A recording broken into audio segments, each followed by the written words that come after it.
வேலையை மட்டும் வாங்கிக் கொண்டு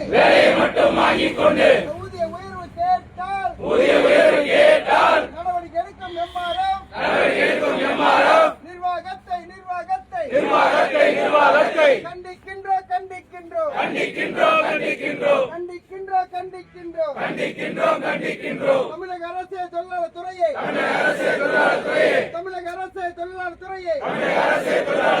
தூங்காதே தொழிலாளி பிரச்சனையில் கண்ணை காதை மூடிக்கொண்டு